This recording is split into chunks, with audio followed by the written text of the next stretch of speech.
coin des livres. Au coin des livres, des idées qui inspirent. Explorer les axes principaux de livres qui nous ont inspirés et d'autres que nous avons réalisés et dont nous voulons partager quelques clés. Des livres qui ouvrent de nouvelles voies. Et des livres qui transforment. Touchés par des idées ou par la poésie ou encore la littérature. Et qui sait si l'art ne pourrait pas aussi ouvrir notre cœur, faire vibrer notre âme et élargir notre pensée d'une belle manière que nous vous offrons en dégustation. Bonjour Laurent Testo. Bonjour Christine Marsan. Merci d'avoir accepté ce temps d'entretien. Je vous propose de nous faire vivre un parcours intéressant et profond au travers de l'histoire globale et plus précisément sur l'évolution de l'Anthropocène. Nous allons y revenir puisque ça sera avec deux contenus de deux de vos ouvrages, Cataclysme et Vortex. Est-ce que vous voulez bien dans un premier temps vous présenter, c'est-à-dire dire de vous ce que vous avez envie de dire aujourd'hui, ce matin? D'accord. De formation, je suis journaliste, donc je suis journaliste scientifique. J'ai travaillé longtemps à Sciences Humaines où on brassait une approche pluridisciplinaire, on va dire, sur l'ensemble des sciences qui sont enseignées en fac de lettres, pour faire court. J'ai découvert l'histoire globale en 2005 au hasard de mes prospections de sujets. C'est une histoire qui est pratiquée aux États-Unis depuis maintenant 70 ans et qui vise à essayer de reconstituer les passés, mais de manière très globale, de manière d'ensemble, en mettant l'accent sur les dynamiques entre les sociétés plutôt qu'entre celles qui les opposent. C'est-à-dire, en gros, ça s'oppose au choc des civilisations. Cela montre en quoi, en fait, les sociétés ont toujours échangé, commercé et se sont enrichis de leurs différents apports et que c'est comme ça qu'on peut mieux expliquer l'histoire mondiale et notamment en faisant une histoire commune. C'est-à-dire, vous demandez à un économiste ce qu'est l'histoire de l'humanité, il aura une vision qui vaut ce qu'elle vaut. Un anthropologue aura une autre vision, etc. L'histoire globale, elle essaye de mettre d'accord tous ces sujets et de les mettre raccord également avec ce que montre l'archéologie ou les sciences de l'environnement sur l'évolution du climat, par exemple, parce qu'on sait que le climat influence les sociétés et ainsi de suite. Et c'est justement parce que le climat influence profondément les sociétés que, quelque part, l'histoire globale est devenue sa partie la plus dynamique, on va dire, c'est l'histoire globale environnementale. Et c'est pour ça que j'en suis venu, quand j'ai quitté Sciences Humaines, à écrire ce livre, Cataclysme, qui est un précis d'histoire globale environnementale telle qu'elle a été rédigée depuis peut-être pas 70 ans, mais au moins depuis 50 ans, par différents auteurs américains, et qui a été très peu écrite en France. En tout cas, il n'y avait pas de synthèse de cette histoire-là, donc j'ai souhaité l'écrire avec Cataclysme, qui est paru en 2017 chez Payot. Eh bien, je vous remercie pour ce début. Avant de rentrer dans le vif du sujet du premier ouvrage, puisqu'on va évoquer les deux, Cataclysme et Vortex, vous avez commencé en introduction à distinguer l'histoire globale et vos propos du choc des civilisations. Comme certains sont sans doute plus connaisseurs ou ont entendu parler du choc des civilisations, est-ce que vous pouvez nous en dire deux mots de cette distinction que vous mentionnez, s'il vous plaît? Alors, le choc des civilisations, c'est une expression forgée par un politologue qui s'appelle Samuel Huntington, qui estime en fait que les civilisations ont une nature qui est presque intemporelle, intangible, mais qui est en fait marquée énormément par le présent. C'est une forme d'histoire qu'un géographe a appelée l'histoire tunnel. C'est-à-dire, vous partez du présent, vous regardez derrière, vous pensez que rien n'a changé et que les Chinois d'il y a 2000 ans, ils étaient comme les Chinois d'aujourd'hui. Or, c'est complètement faux. Quand on s'immerge vraiment dans les écrits des gens, dans la pensée des contemporains, par exemple, de Jésus, on se rend bien compte que le judaïsme n'est pas du tout comme le judaïsme contemporain, qui est le résultat d'une histoire, d'une sédimentation, d'échanges, de discussions à l'intérieur du judaïsme, bref, qu'il a évolué. Et cela vaut pour toutes les religions, pour toutes les civilisations. Toutes les sociétés ont évolué, ont changé, se sont adaptées au contexte. Donc, elles ne sont pas du tout des blocs intangibles et voués à s'affronter pour des ressources. Et ça, c'est les deux grandes tensions dans l'histoire aujourd'hui. Il y a une histoire qui se voudrait plus factuelle, plus en proie aussi avec la nature humaine, c'est-à-dire reconnaissant à la fois que la nature humaine peut être certes violente, mais également faite d'empathie, qu'il y a une tension entre les deux et que c'est ce qui nous donne notre force en tant qu'espèce. Et puis une histoire qui dit non, non, ça a toujours été une compétition, etc. Cette histoire-là, elle arrange bien certains intérêts, mais elle est, comment dirais-je, pathologique à mon sens, c'est-à-dire qu'elle pousse à penser que nous serions voués à nous faire la guerre, ce qui n'est pas vrai. Et donc, il y a une urgence à faire des histoires communes où les nations ne sont pas en rivalité, où les États ne sont pas en train de regarder chez le voisin pour se demander quelles ressources ils pourront lui piquer, parce que de toute façon, l'État-nation, c'est une création extrêmement récente. Voilà. Avant, on parlait de royaumes, d'empires, de choses comme ça. Avant, il n'y avait pas ça. L'humanité n'est pas vouée forcément à se battre, mais plutôt à déployer des registres de collaboration assez variés dans l'histoire. Merci Laurent pour ces clarifications entre le choc des civilisations et l'histoire mondiale, globale, excusez-moi. C'est la déformation d'une empreinte cognitive qui fait qu'on dérape. Ce que vous étiez en train de dire, c'était qu'il était urgent de faire une histoire commune pour que on puisse à la fois analyser, comprendre et par conséquent agir autrement. Alors, ça va me conduire à votre premier ouvrage, Cataclysme. Qu'est-ce que vous pourriez nous en dire? C'est-à-dire, déjà dans un premier temps, qu'est-ce qui vous a donné envie? Quel a été le moteur de cette rédaction? Puis ensuite, qu'est-ce que vous allez pouvoir nous dire du contenu de l'ouvrage, s'il vous plaît?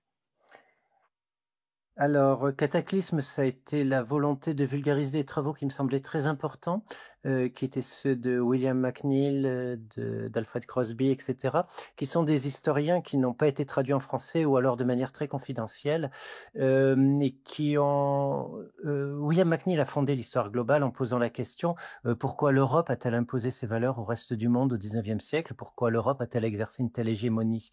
Et en gros, la réponse qu'il a apportée, il a travaillé en historien, il allait voir les archives, on s'était déjà posé la question durant la période coloniale, en fait, au XIXe siècle, quand on créait l'histoire.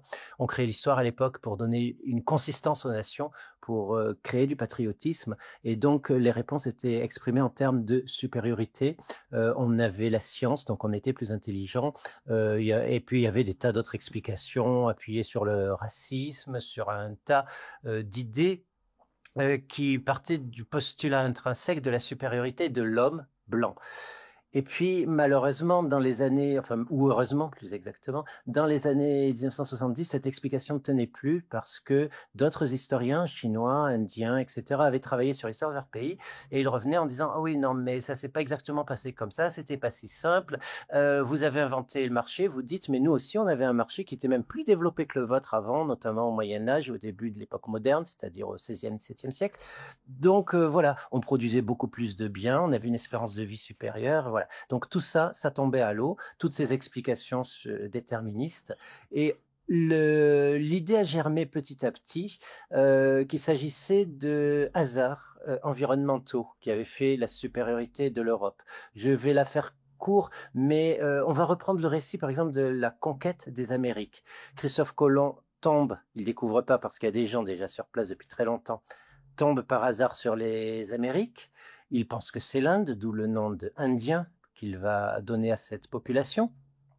Et puis, le récit continue. 30 ans après, Cortés, avec un millier de soudars, attaque la confédération aztèque, qui compte à peu près 17 millions de sujets, dont à peu près 10% sont des spécialistes de la guerre, de la noblesse, etc. On va faire un peu anachronique, mais on peut parler de noblesse guerrière.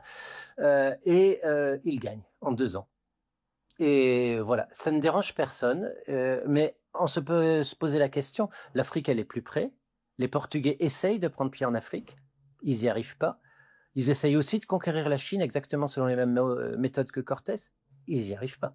Donc, qu'est-ce qui fait que les Amériques tombent? L'Empire Inca tombe 10 ans plus tard, dans les années 1530. Mais voilà, comment se fait-il que les Amériques tombent alors que l'Afrique, qui est tout aussi vulnérable, qui a le même type de société, la même densité de population, le même niveau technologique, résiste jusqu'au 19e siècle. Et en fait, la réponse, c'est Alfred Crosby qui l'apporte avec la thèse de l'échange colombien, qui est maintenant largement acceptée. C'est l'idée que dans l'ancien monde, c'est-à-dire le bloc Eurasie, Afrique du Nord et Europe, on avait vécu une promiscuité forte avec du bétail depuis au moins 5-6 000 ans. On l'avait domestiqué il y a 10 000 ans, 11 000 ans. Mais voilà. Et durant ces années-là, nos ancêtres ont été confrontés à des tas de maladies parce que des pathogènes, virus, microbes, sont passés du porc, de la vache et du poulet vers l'humain et réciproquement. Ça a été un bouillon de culture et nous sommes devenus résistants à toutes ces nouvelles maladies qui ont été apportées par l'invention de l'agriculture, en fait, que ce soit la rougeole, la rubéole, la peste, etc., etc.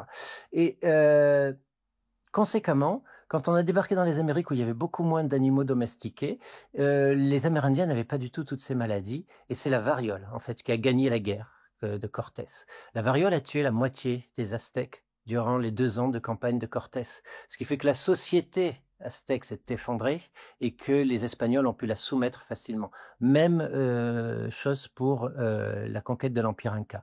Et en fait, si l'Afrique n'a pas été conquise, c'est tout simplement parce que le différentiel de maladies jouait à l'envers.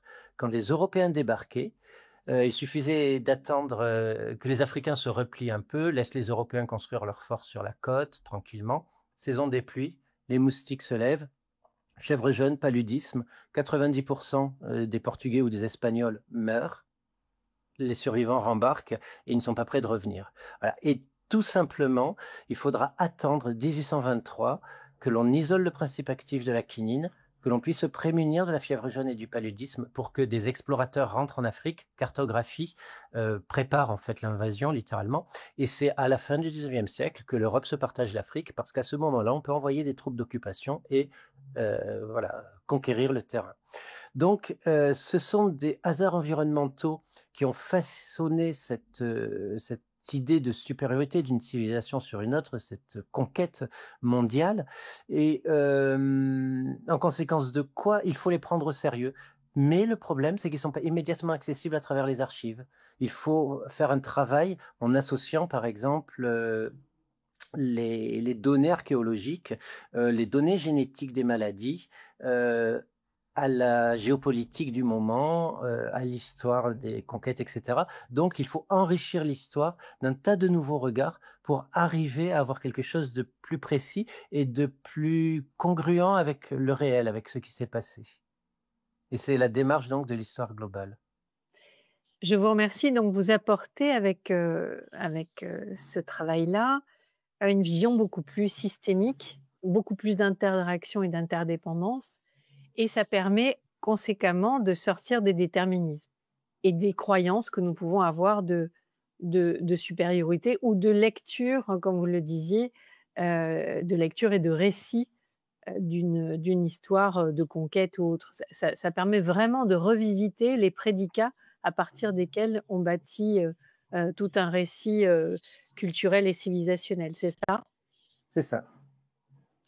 Alors, merci d'avoir posé ce contexte de départ. Qu'est-ce que vous pourriez nous donner comme élément saillant? Qu'est-ce qui vous a le plus marqué, interpellé dans ce que vous avez rédigé dans Cataclysme, qui est quand même un grand ouvrage, donc vous n'allez pas pouvoir tout nous dire, mais quels seraient les éléments les plus saillants, comme vous venez de le faire, qui sont peut-être les moins connus ou peu connus, mais qui sont excessivement déterminants? Alors, ce qui est intéressant dans l'échange colombien, c'est que ça ne s'arrête pas à l'histoire d'un choc microbien. C'est que L'échange colombien, c'est, on va résumer, microbe contre nourriture. C'est-à-dire que, dans un premier temps, les Européens non seulement déciment la population amérindienne avec leurs microbes de manière totalement involontaire, mais également ils vont trouver des plantes qu'ils vont trouver merveilleuses, comme le maïs, le manioc, la pomme de terre. Ce sont des plantes qui vont nourrir en fait l'essor démographique de l'ancien monde et envoyer les sociétés sur une nouvelle trajectoire, on va dire. Par exemple, la Chine va pouvoir, comment dirais-je, pallier temporairement avec le manioc et la patate douce au sud, avec le maïs au nord, une partie de ces famines. L'Irlande va se développer notamment grâce à la pomme de terre, va pouvoir nourrir plus de bouches, etc. Donc, en même temps qu'on appauvrit démographiquement les Amériques, l'ancien monde gagne en croissance démographique grâce à ces plantes-là. Il suffit de penser que le manioc ou le piment aujourd'hui sont universellement répandus sous les tropiques. Avant le XVIe siècle, le manioc est confiné à l'Amazonie. Il faut quand même voilà, rappeler ça. Et l'intérêt, c'est que c'est pas que les plantes alimentaires, que les plantes domestiques. Les Amérindiens brûlaient leur milieu, c'est-à-dire qu'ils n'avaient ni gros animaux de trait, ni métallurgie forte. Ils faisaient un tout petit peu de métallurgie, mais mineure. Ils ne pouvaient pas fabriquer de quoi faire l'agriculture selon les Européens. L'agriculture selon les Européens, c'était un champ, si possible en monoculture. Ça se discute, mais en tout cas un champ retourné pour lutter contre les adventices avec un soc en fer ou en acier et avec des animaux de trait, bœufs ou chevaux, qui le tractent. Les Amérindiens ne pouvaient pas faire ça, donc ils brûlaient leur milieu. En gros, ils fertilisaient leur milieu en le brûlant régulièrement, puis ils abandonnaient le site et allaient cultiver ailleurs. Ils faisaient des associations de plantes, une forme d'agroécologie, pour nourrir une population qui était malgré tout très dense. Mais ils avaient d'autres techniques complètement différentes, ce qui fait que quand les Amérindiens s'arrêtent de cultiver la terre, de brûler leur milieu, d'abord, pour les Européens, aux yeux des Européens, c'est une terre vierge, il y a personne qui intervient, ils ne voient pas les traces des activités indigènes sur le paysage. Ça, c'est le premier point, alors qu'elles sont extrêmement importantes. Et le deuxième point, c'est que la mort de 40 millions de personnes, on estime que les Amérindiens, il y a à peu près 50 millions de personnes qui vont disparaître au cours du XVIe siècle des maladies. Pour donner un chiffre, on estime à peu près 50-60 millions d'Amérindiens présents quand Colomb arrive dans les Caraïbes, et un siècle plus tard, 5 millions. Voilà, donc ça donne le différentiel colossal. Et parmi ces gens-là, on estime qu'il y avait à peu près 40-35 millions de personnes qui brûlaient régulièrement leur milieu, qui étaient des agriculteurs plus ou moins itinérants, soit fixes, soit itinérants. Et quand ces gens-là s'arrêtent de brûler leur milieu, en fait, l'écosystème s'effondre. Parce que depuis depuis sûrement 3000 ans, ça s'est attesté par l'écologie, et au moins probablement 7-8 000, ils brûlaient de manière très intensive le milieu et déterminer quelles plantes devaient pousser et quelles plantes ne devaient pas pousser. Conséquemment, quand ces jardiniers par le feu disparaissent, c'est la forêt qui revient, qui fait une captation carbone, c'est-à-dire que la forêt des deux Amériques, des deux continents américains qui repousse au XVIe, XVIIe siècle, fait du XVIIe siècle le point le plus froid de l'histoire de ces 2000 dernières années. C'est l'apogée du petit âge glaciaire. Tout simplement parce que cette forêt-là, elle capte et séquestre du carbone, elle est en train de pousser sans plus que personne ne la brûle. Et c'est une forêt qui change de nature par ailleurs, parce qu'énormément de plantes invasives arrivent de manière inattendue depuis l'Asie, depuis l'Europe, depuis l'Afrique, et remplacent les plantes indigènes puisqu'il n'y a plus de sélection de plantes. Donc on change radicalement les écosystèmes américains, complètement involontairement, mais c'est pour ça que l'échange colombien, finalement, il se prolonge sur quelque chose qui est beaucoup plus profond et qui anticipe ce qui va nous arriver à nous maintenant.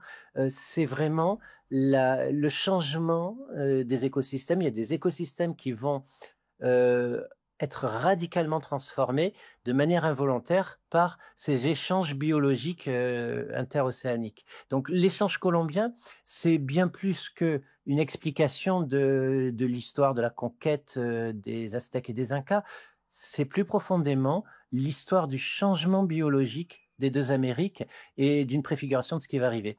Et dans un deuxième ouvrage, après avoir écrit l'échange colombien, Alfred Crosby écrit l'impérialisme écologique, c'est-à-dire qu'il apporte la réponse à la question fondamentale de l'histoire globale, pourquoi l'Europe a-t-elle dominé le monde au XIXe siècle? Il dit, en fait, les Européens, bien, en arrivant involontairement avec leurs plantes invasives, vont changer le visage de l'Amérique et faire de l'Amérique des paysages américains, une reproduction des paysages européens en termes de forêt, en termes de milieu. Les vaches vont pâturer et remplacer les bisons. Les forêts de chênes vont commencer à apparaître et faire reculer d'autres forêts. Les porcs vont être lâchés dans la nature, assécher les marécages dans lesquels les Amérindiens autrefois se procuraient un certain nombre de plantes alimentaires. Et voilà. Et l'écosystème en Amérique du Nord va commencer à ressembler à l'écosystème britannique d'autrefois. L'écosystème mexicain va commencer à ressembler à l'écosystème espagnol. Il y a fertilisation croisée. Il y a bien sûr des plantes comme l'agave qui vont passer du Mexique vers l'Espagne et vers d'autres lieux. Mais dans l'ensemble, les Européens peuvent s'implanter dans des nouveaux écosystèmes en les changeant de manière involontaire parce qu'en faisant reculer les populations indigènes, en les détruisant, pour partie volontairement et pour partie involontairement, ils vont affecter complètement les écosystèmes.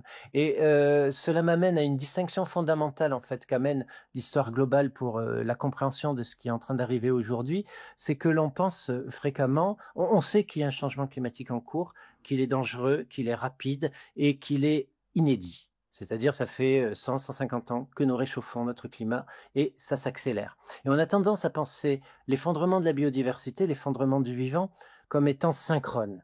C'est complètement faux. Ça fait pas 150 ans, 100 ans que l'on modifie le vivant, ça fait au moins 10 000 ans. Et bien sûr, c'est en train de s'accélérer, mais ce n'est pas la même synchronicité, ce n'est pas en synchronicité.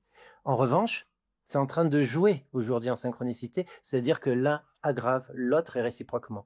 Donc l'enseignement de l'histoire globale, c'est d'apprendre à penser ces différents dangers, on peut parler peut-être de crise, ces différentes crises de manière plus approfondie et de voir les interactions entre les deux.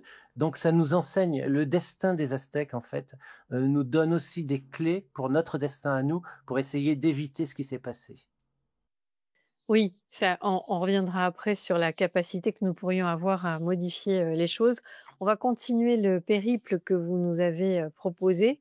Donc vous dites: «Non, non, ça n'est pas forcément synchrone et contemporain, ça a commencé il y a à peu près 10 000 ans». Donc qu'est-ce qui a commencé à partir de ce moment-là? Est-ce que vous pourriez nous en dire quelques mots? Alors, en fait, l'objet de Cataclysme, c'était aussi l'idée de montrer comment, depuis l'apparition de notre genre, c'est-à-dire le genre, nous sommes des Homo sapiens, comme vous le savez, donc genre Homo, et puis espèce sapiens. Mais le genre Homo, il est né il y a à peu près 3 millions d'années, et les sapiens existent depuis 350 000 ans au moins, et ils sont nés en Afrique, pour le faire court. Et on s'est demandé à partir de quand les homos ont-ils modifié leur milieu. Alors on sait avec une quasi-certitude aujourd'hui qu'on maîtrise le feu il y a au moins 800 000, 900 000 ans, et qu'à partir de ce moment-là, on commence à changer un peu les écosystèmes, c'est-à-dire on brûle et on choisit les plantes autour de nous qui vont pousser ou pas, et on peut cuire nos aliments, donc on peut accéder à beaucoup plus, à des niches alimentaires beaucoup plus variées. C'est corrélé plus ou moins avec l'expansion d'Homo erectus, cet ancêtre commun à Néandertal, Denisova et nous-mêmes, qui à ce moment-là a conquis tout l'ancien monde. Et ça, c'est la première trace vraiment de modification des écosystèmes, mais on a du mal à la quantifier, à savoir si elle est importante ou pas. Une qui est assez radicale, c'est la disparition des grands animaux dans certaines circonstances à l'échelle continentale. Ça commence en Australie, il y a à peu près 40 000 ans. Tous les grands animaux disparaissent. Ça se poursuit sur peut-être... alors, non, je n'aurais pas dû dire que ça commence en Australie. La première fois où on en a pris conscience, c'est en Australie, quand on réalise qu'il y a 40 000 ans, l'ensemble des grands animaux disparaît assez soudainement. Mais on se rend compte après qu'en Afrique, les grands animaux se sont érodés lentement depuis 1,5 million d'années, et en Asie depuis environ 1 million d'années. Il y a un stress qui commence à augmenter, par exemple chez les mammouths il y a 100 000 ans, qui est probablement résultant d'une chasse, pas intensive, mais d'une chasse associant le feu, le piégeage et les épieux, faisant reculer progressivement un certain nombre d'espèces. Et ça devient spectaculaire quand les humains arrivent dans un nouveau milieu et utilisent les techniques de chasse qu'ils ont développées autrefois, qui sont devenues très efficaces, contre des animaux qui n'ont pas forcément beaucoup d'anticipation par rapport à ces techniques de chasse, et surtout qui sont alors confrontés à un trouble climatique important. C'est le cas en Australie il y a 40 000 ans, il y a la conjonction probablement de la chasse humaine et d'une aridification de l'Australie. C'est le cas aussi dans les Amériques, entre 12 et 10 000 ans, l'essentiel des grandes espèces des Amériques disparaissent.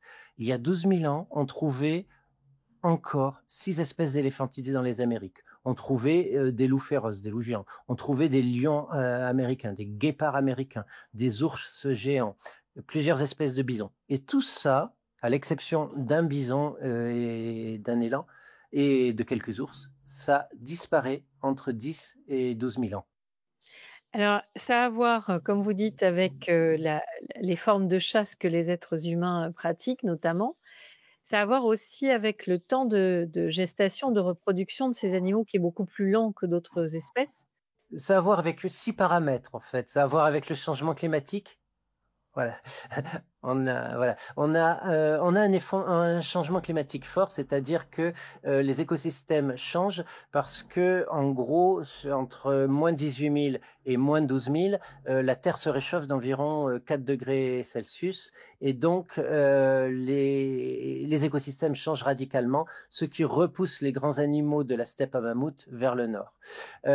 Un autre paramètre, c'est qu'il y a la notion d'espèce clé. Quand une espèce meurt, toutes les espèces qui lui sont inféodées derrière sont considérablement affaiblies, voire disparaissent avec. Ainsi du mammouth, le mammouth ouvre des clairières, le mammouth crée son écosystème autour de lui, le mammouth déplace des nutriments et on estime qu'il y a environ 200 espèces de petits animaux comme des poux dans sa toison, comme des insectes ou des arthropodes qui vont décomposer ses excréments, etc., qui lui sont directement inféodés. Quand il meurt, toutes ces espèces-là disparaissent.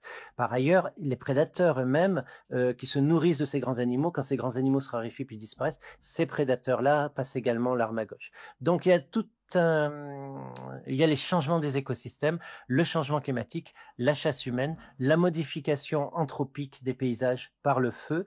Tous ces éléments-là se combinent à l'échelle régionale et expliquent plus ou moins les extinctions. Il y a le stress aussi, ce qu'on appelle l'écologie de la peur, c'est-à-dire qu'à partir du moment où ces animaux qui autrefois connaissaient leurs prédateurs deviennent vulnérables à une nouvelle prédation, ils prennent peur et on sait que je vais donner un exemple. L'expérience a été menée en Grande-Bretagne. On prend une forêt où il y a des oiseaux. On mesure la taille des oiseaux, leur taux de reproduction, etc. Puis on implante une maison avec une famille humaine et des chats au milieu de la forêt. Et qu'est-ce qui se passe? Eh ben, les oiseaux, face à ce stress, les humains, pour eux, c'est dangereux, voilà. Donc déjà, ils vont se nourrir moins bien, ils vont commencer à être nerveux. Les chats vont leur mettre la pression, vont commencer à les tuer. Qu'est-ce qui se passe? Eh ben, les oiseaux ont moins de petits parce qu'ils ont moins d'énergie à investir dans l'énergie d'élever les petits, de les nourrir. Et les petits sont plus petits, ont une taille plus petite. Et ce paramètre-là, ils vont également le passer à leur descendance, puisque c'est de l'épigénétique. Quand vous êtes stressé, que vous avez une petite taille, votre génétique est modifié pour intégrer ce fait et ça se transmet à la descendance parce que c'est un facteur qui va assurer votre survie. Être plus petit dans un monde où ça apporte un avantage, c'est quelque chose que l'évolution va favoriser, et dans un monde où les humains arrivent, sont les prédateurs suprêmes, sont également accompagnés d'autres prédateurs qui répondent avec eux, comme les chats, ou ça peut être les rats aussi, qui sont des prédateurs assez efficaces.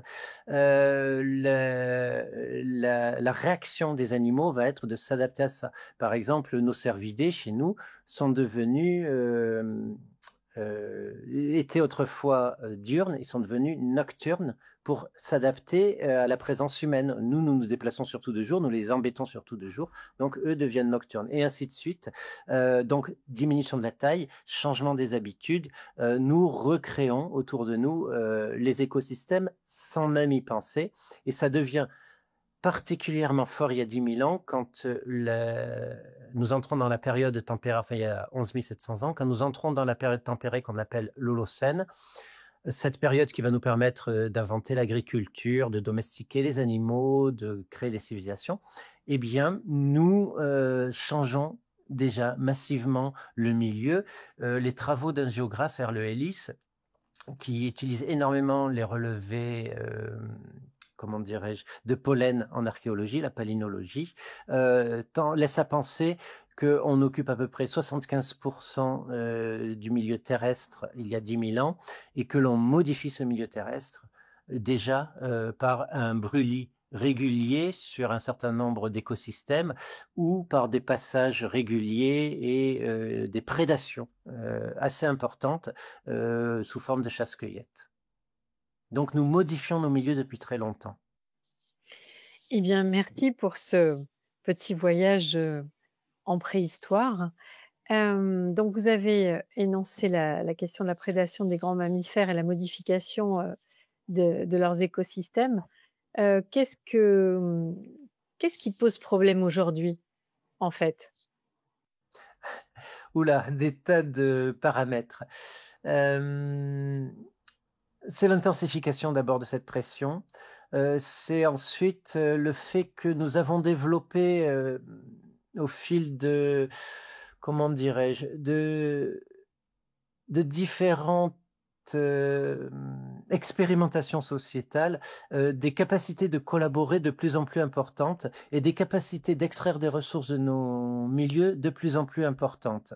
En fait, quand les chasseurs-cueilleurs altéraient un milieu, ils en prenaient conscience sur le temps long et parfois ils corrigeaient la trajectoire. On sait que c'est le cas en Amazonie, par exemple, où dans un premier temps, on pense que l'action humaine a appauvri les biotopes, notamment par l'extinction des grands animaux, mais ensuite, quand la forêt s'est densifiée, a poussé, les Amérindiens ont fertilisé le sol et ils ont multiplié en fait les espèces d'arbres qui étaient.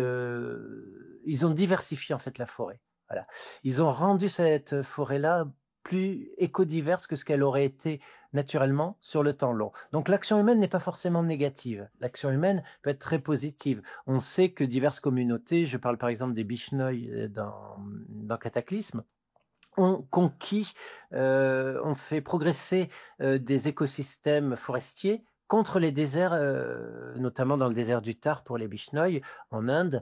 On sait que d'autres communautés ont créé des oasis littéralement dans le Sahara. Donc on peut enrichir les écosystèmes, amener avec nous des arbres, les planter, faire en sorte que des animaux viennent, etc., cohabiter avec ces animaux. Tout ça, c'est tout à fait possible. Une fois ceci posé, il faut bien comprendre que nous faisons tout le contraire depuis, on va dire, de manière très intensive, depuis 70 ans, nous avons développé une civilisation qui extrait énormément de ressources et qui considère les animaux ou les forêts comme des ressources exploitables industriellement, ce qui est une erreur qui nous met en danger, en fait, parce que nous avons besoin des écosystèmes pour vivre, pour le faire simplement. Donc, ce que vous êtes en train de pointer, c'est d'abord que le rôle de l'être humain n'est pas que négatif, ce qui laisse quand même de l'espoir sur notre espèce, mais que ce qui est important, c'est cette question du temps long. C'est-à-dire qu'à partir du moment où l'être humain observe ce qu'il fait, en a conscience, observe et en a conscience, il peut modifier et changer sa trajectoire. Est-ce que vous êtes en train de dire, mais vous allez répondre vous pour savoir si vous mettez ce marqueur-là à ce moment-là, on pourrait dire que la modernité, caractérisée par science et industrialisation après coup, accélère les processus et ne permettent pas forcément d'être dans ce temps long de l'observation et par conséquent, nos modifications de trajectoire sont encore plus fragiles et délicates. Oui, alors il faut bien avoir conscience, on parle des temps modernes à partir du XVIe siècle, il faut bien avoir conscience qu'il y avait plusieurs modernités qui coexistaient. On peut prendre par exemple, il y a un laboratoire extraordinaire qui s'appelle le Japon, qui était relativement isolé du point de vue diplomatique à l'époque, et les Japonais géraient leur milieu d'une certaine façon et les Européens d'une autre. Mais ils étaient confrontés au même problème, des villes en expansion qui dévoraient les surfaces boisées. À ce moment-là, on voit que les loups sont sont stressés, ils perdent leur habitat et ils commencent à faire un peu de prédation sur les humains. Et du coup, il y a deux réactions d'un bout à l'autre de l'Eurasie. Il y a la réaction européenne, on va exterminer les loups parce qu'on est en danger. Enfin, et quand je dis que les loups font de la prédation sur les humains, en général, ils s'introduisent de nuit dans les villages et ils attaquent des humains très faibles comme des nourrissons ou des vieillards. Mais bon, voilà. Et le même phénomène au Japon, les Japonais réagissent d'une autre façon. Pour eux, les loups sont des esprits, des partenaires. Et donc, du coup, ils font des négociations, littéralement de la diplomatie lupine. En gros, ils font des processions en sortant leurs kami, leurs esprits, des sanctuaires. Ils vont dans la montagne et ils font du bruit, du tambour, des tambours, etc., pour signifier aux loups qu'ils souhaitent que ça se passe différemment. On peut l'exprimer comme ça. Dans leur esprit à eux, ils négocient avec les esprits la tranquillité. Et en fait, il y a deux façons de réagir par rapport au milieu. Il y a deux familles de réactions. C'est essayer de s'adapter au milieu, de négocier, de voir ce qui est faisable sans trop l'altérer. Et puis, il y a la façon, on altère définitivement, on enlève ce qui nous plaît pas ou on prédate ce dont on estime avoir besoin sans considération pour la suite. Et l'Europe, donc la modernité européenne, a consisté à monter un récit économique qui s'est progressivement enrichi, structuré, etc., mais qui repose sur la prédation, l'extraction de ressources. Mais ça a été formidablement efficace. Je m'explique. À partir du 19e siècle, l'Europe soumet le reste du monde à sa volonté et commence à drainer des ressources du monde entier. Et c'est formidablement efficace pour sortir du cycle des famines. Par exemple, l'Angleterre, la France et d'autres pays se retrouvent à l'abri des famines à partir du 19e siècle. Pas l'Irlande, parce que l'Irlande est une colonie britannique. Elle connaît une énorme famine suite à une maladie qui détruit les pommes de terre. À peu près au milieu du 19e siècle. L'Inde connaît également 3 famines catastrophiques, plusieurs dizaines de millions de morts dans la seconde moitié du 19e siècle. Et pourtant, à ce moment-là, l'Inde exporte du blé par des mécanismes qui ont été mis en lumière par Mike Davis dans Génocides tropicaux. L'Inde exporte du blé vers la métropole, vers la Grande-Bretagne. Elle est une colonie britannique. En dépit du fait qu'il y ait des famines sur place, l'Inde produit quand même de quoi nourrir la Grande-Bretagne et mettre la Grande-Bretagne à l'abri de la famine. Donc on voit bien se développer une économie inégale qui repose sur la prédation. C'est-à-dire que ce n'est pas que par l'intensification de son agriculture et de son industrie que l'Europe arrive à se développer au XIXe siècle, à connaître, à nourrir un essor démographique énorme qui lui permet d'envoyer des soldats un peu partout sur la planète, puis des populations pour s'établir en Australie, en Amérique, là où les populations autochtones ont reculé, fortement reculé. Mais également, c'est parce qu'il y a cette prédation qui s'est opérée. La leçon, c'est que notre civilisation, elle repose sur l'extractivisme. Ça peut être l'extractivisme de ressources sur d'autres sociétés. C'est le cas aujourd'hui en Afrique. Par exemple, on utilise maintenant des téléphones, des smartphones, y compris en direct au cours de cet entretien. Certains des minéraux, notamment le coltan, sont extraits de l'Afrique et on le paye au fil d'une chaîne de logistique moralement très discutable, on le paye très peu cher par rapport à sa valeur réelle, ce qui fait que l'Afrique va rester sous-développée. Mais on en a besoin de manière inconsciente pour que ces systèmes-là persistent. Et en fait, ça nous amène à quelque chose qui est l'impensé du capitalisme, c'est-à-dire que le capitalisme nous dit tout le monde va être heureux, tout le monde va recevoir des biens, tout le monde va vivre bien. Mais en fait, le capitalisme s'est construit en spoliant d'autres ailleurs. D'autres, que ce soit des humains, en les spoliant de leurs ressources en blé, par exemple, pour l'Inde au XIXe siècle, ou en spoliant des milieux naturels, des non-humains, en détruisant des ressources qui étaient utilisées par d'autres vivants pour que nous vivions mieux. Et la logique, c'est que comme on est en train de réaliser que la planète est finie, que les ressources sont limitées, c'est que seuls les plus forts, en fait, pourront continuer à vivre sur ce pied-là de niveau de vie, de développement, et qu'il faudra, en contrepartie, que d'autres souffrent ailleurs. C'est la logique aujourd'hui de Trump, très clairement. C'était déjà la logique de Xi Jinping depuis longtemps. La Chine est en train d'annexer le reste du monde, notamment l'Afrique, les terres, les ressources minières, etc. Et vraiment avec les mêmes méthodes, c'est vraiment frappant, que ce que l'Empire britannique au XIXe siècle exerçait à l'échelle planétaire. C'est les mêmes ressorts associant la menace, associant comment dirais-je, les investissements qui obligent ensuite à rentrer dans des formes de marché, etc., etc. Donc, encore une fois, nous avons une leçon historique directe, c'est-à-dire que nous, aujourd'hui, nous sommes l'Asie, en Europe, et la Chine a pour modèle la Grande-Bretagne. Donc, nous avons changé de camp, littéralement, en l'espace de 2 siècles. Et aujourd'hui, nous devons nous préparer à être... Alors, je ne vais pas employer le terme de colonie parce que la Chine ne va pas envoyer des troupes d'occupation, mais à être soumis dans un système économique mondial. En tout cas, c'est l'ambition aujourd'hui très clairement de la Chine et des États-Unis que d'exercer une hégémonie sur le reste du monde pour en drainer les ressources.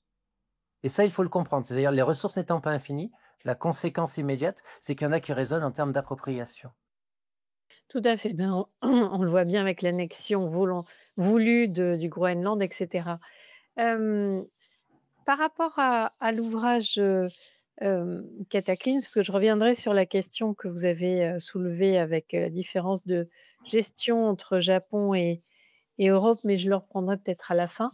Est-ce que vous avez d'autres éléments saillants que vous avez envie de nous partager du livre Cataclysme avant qu'on entre dans le suivant? Est-ce qu'il y a autre chose que vous avez rédigé là qui vous semble important de partager? Dans Cataclysme, bon, il y a énormément de choses, donc je renvoie le lecteur s'il est intéressé à la lecture du livre. Oui, je vais juste introduire peut-être une sorte de transition vers l'ouvrage suivant. J'imagine que vous voulez parler de Vortex. Oui, entre Cataclysme et Vortex, j'ai écrit plusieurs livres. C'est juste pour les présenter très rapidement parce qu'ils ont leur importance dans cette évolution. J'ai fait un livre, Homo Canis, qui raconte l'histoire du monde par les yeux des chiens. C'était pour montrer à quel point, en fait, on avait modifié les écosystèmes. Les chiens sont l'animal le plus modifié par l'homme, celui qui nous accompagne depuis le plus longtemps, au moins de 18 000 ans. Et je trouvais très important de raconter cette histoire scientifique de la cohabitation entre chiens, entre ces animaux-là et les humains. Voilà, du point de vue éthologique, du point de vue écologique, etc. Et j'ai écrit également d'autres livres, mais il y en a un qui me tient particulièrement à cœur parce qu'il m'a demandé pas mal de travail, il m'a fait réaliser beaucoup de choses sur les écosystèmes. C'est un livre sur les forêts, une histoire des forêts, qui lui raconte comment nous avons modifié nos couverts forestiers justement depuis 10 000 ans, comment nous les avons altérés, et qui complète assez bien Cataclysme pour moi. Merci. Donc, vous avez vraiment mis l'accent sur la notion de système à comprendre et qui est dans l'histoire globale. Donc, comment est-ce qu'on arrive à saisir que dans toutes ces disciplines diverses et variées, si elles sont lues ensemble, on a une autre compréhension de notre histoire et de notre empreinte sur le vivant en général, sur nos écosystèmes. Et ça vous a conduit notamment, à part les autres ouvrages cités, à rédiger Vortex, donc un ouvrage qui est plus illustré, donc sans doute plus facile à saisir en synthèse, et qui est foisonnant aussi, et qui vient mentionner, expliquer ce qu'est l'Anthropocène. Est-ce que vous avez envie de nous en parler? Déjà, quelle est votre définition à vous de l'Anthropocène? Qu'est-ce que cet ouvrage dit d'autre par rapport aux autres ouvrages sur l'Anthropocène? Et puis, je continuerai les questions après. Oui, alors je vais venir à la genèse de Vortex parce que d'abord, ça serait injuste de dire que j'en suis l'auteur, j'en suis le co-auteur. Nous sommes deux. Je l'ai coécrit avec Nathanaël Wallenhorst. Alors, avant de rentrer dans le vif du sujet, je vais expliquer la genèse de l'histoire. En 2020, j'ai co-dirigé avec Laurent Hayé, qui est un ingénieur risque, un livre sur les risques d'effondrement de la société. En gros, l'histoire de Cataclysme, c'est un livre qui est passé assez inaperçu parce qu'il a été publié en plein milieu de l'élection de Macron, donc personne n'en parlait. Et puis il a commencé à passer par le bouche bouche à oreille dans ce qu'on appelle les milieux, dans ce que j'appelle les milieux effondristes, les milieux collapsaux autour de Pablo Servigne, etc.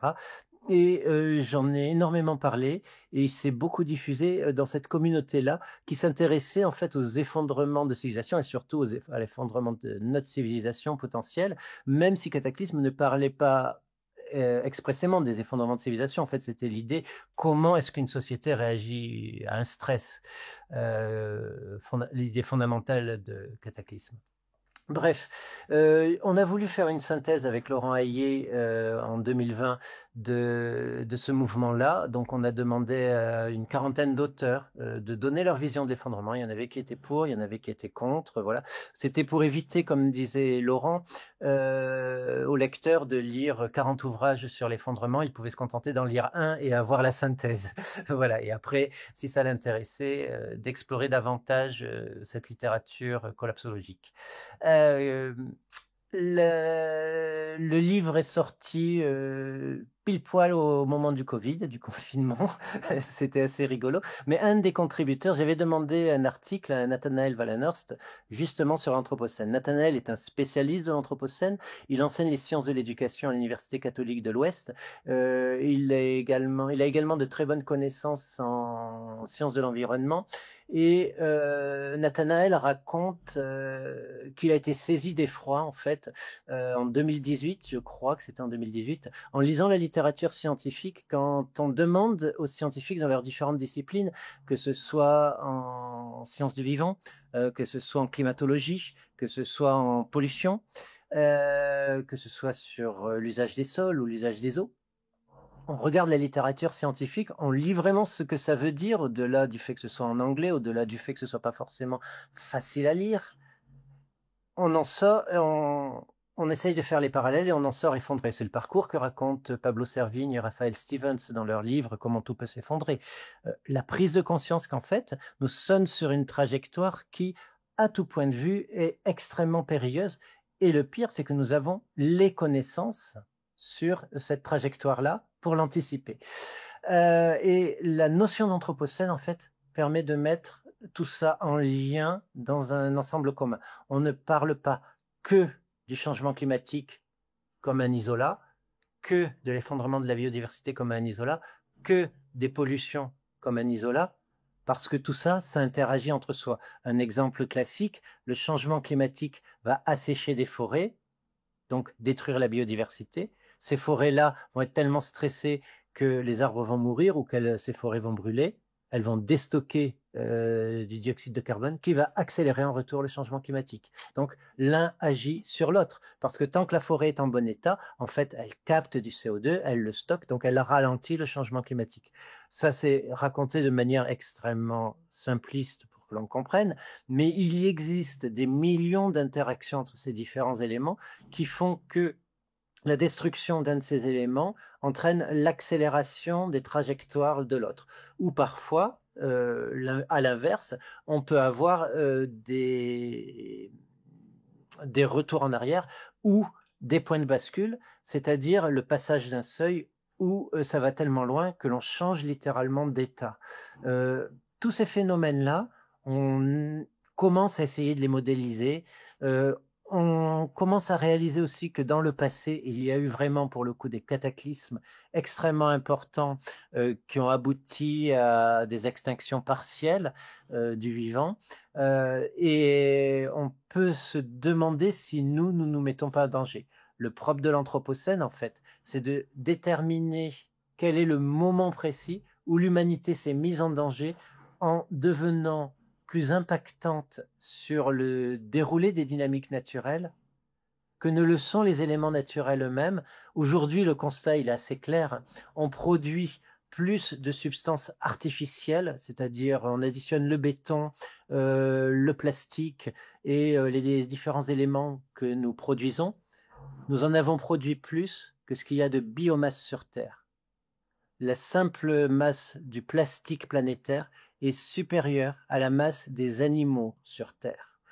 Et ainsi de suite. Nous déplaçons plus de sable ou de gravier ou de roches que ne le font les tremblements de terre ou les processus d'érosion. nous affectons la fertilité des sols beaucoup plus rapidement qu'elle se reconstitue. Nous dévions le cycle de l'eau, littéralement. Il y a plus de rivières bien canalisées, bien droites aujourd'hui, qu'il y en a qui coulent librement sur Terre. Nous acidifions l'océan, et c'est acidifié, c'est comme c'est une logarithmique, de près d'un tiers en l'espace de 2 siècles en absorbant du carbone. Nous changeons la composition chimique des eaux des animaux. Nous pouvons multiplier les exemples. Nous changeons la couleur des fleurs. Dans Vortex, on s'est presque amusé, on va dire, parce que parfois ça devient tellement baroque, à lister ce qu'on appelle les clous d'or qui nous échappent. C'est assez surréaliste, la liste des éléments par lesquels nous changeons notre milieu, voilà. Alors, le gros problème, c'est que ça pourrait être juste amusant. La difficulté, c'est que c'est le vivant qui rend notre planète habitable. C'est-à-dire que sans les écosystèmes qui produisent de l'oxygène, qui font qu'on a de l'eau pure, qui font qu'on mange des plantes ou des animaux qui sont nourris de plantes, et ben, sans les écosystèmes, on ne respire plus, on ne boit plus, on ne mange plus. Donc, c'est mal barré si on les détruit.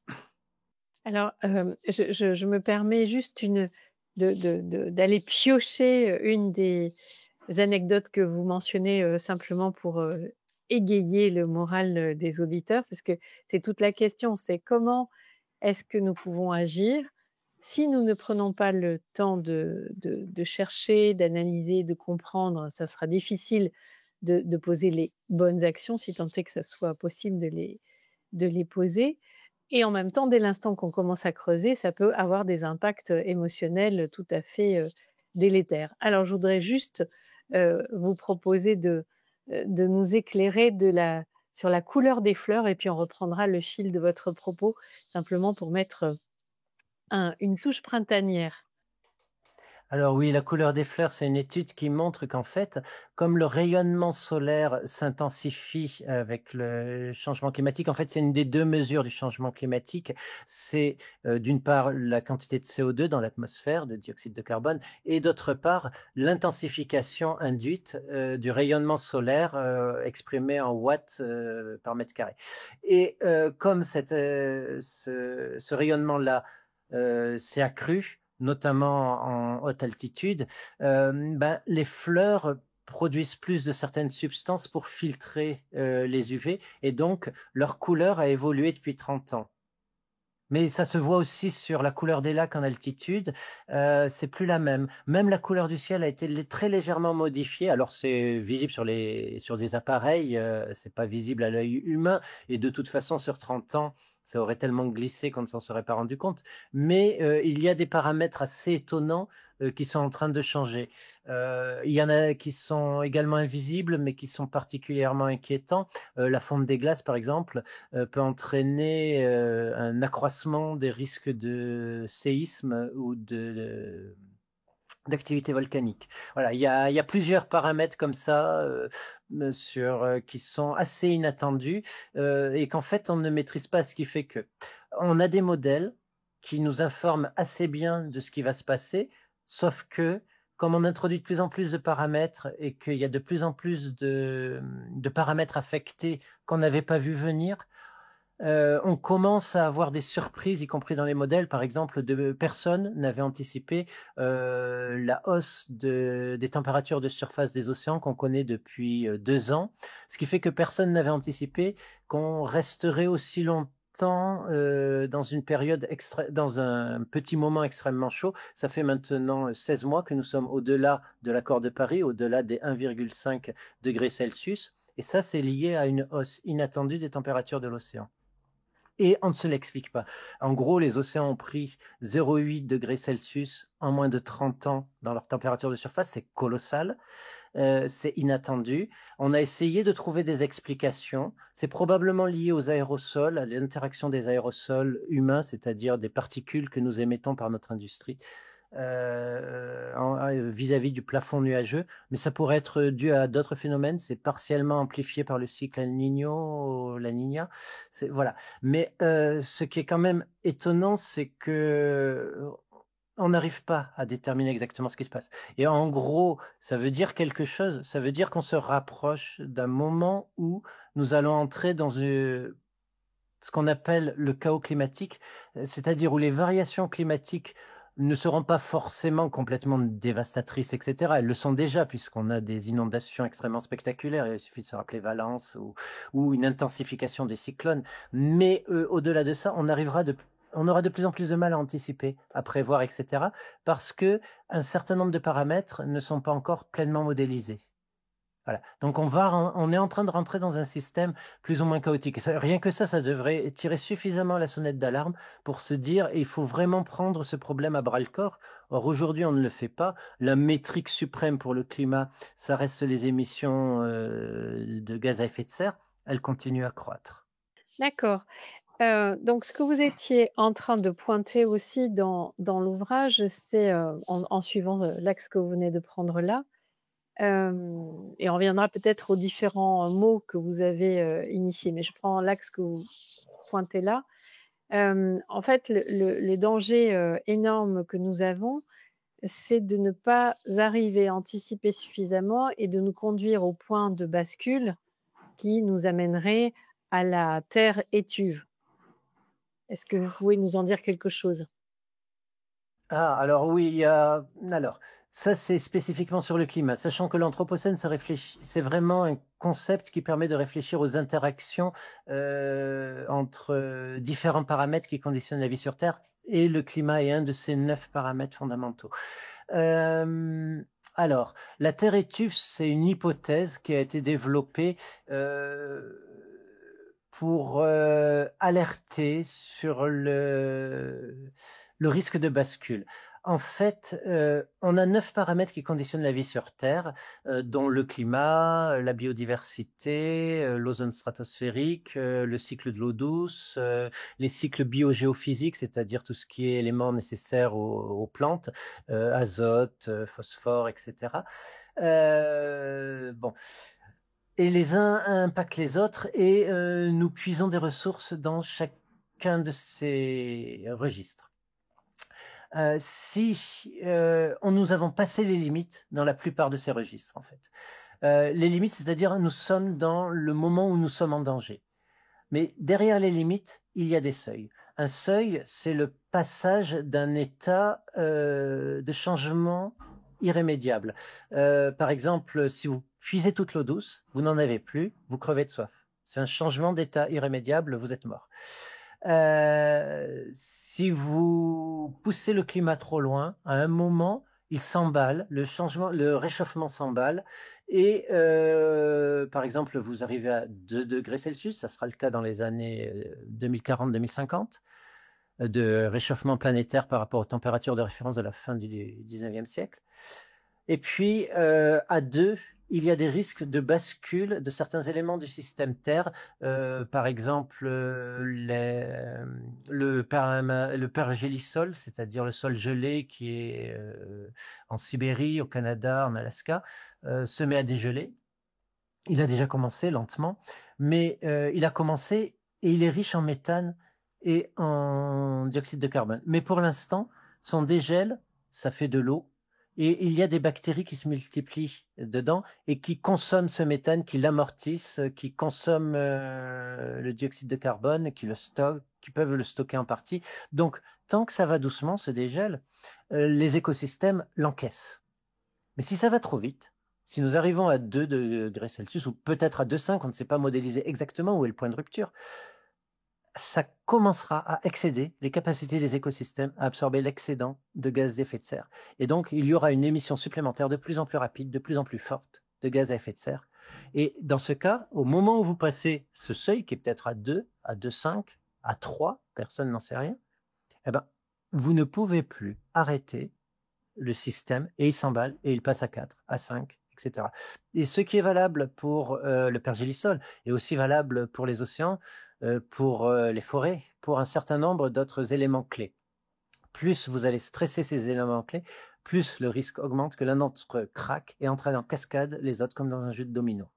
Et dans ce cas-là, nous quittons l'anthropocène, parce qu'en fait l'anthropocène, c'est un moment où c'est l'humain qui, même involontairement, contrôle ce qui se passe sur Terre. Là, la nature reprend ses droits, mais elle reprend dans une version considérablement appauvrie parce que la planète étuve à 5-6 degrés Celsius. C'est vraiment une planète dans laquelle on n'a pas du tout envie de vivre. Même à 2, c'est déjà rock'n'roll.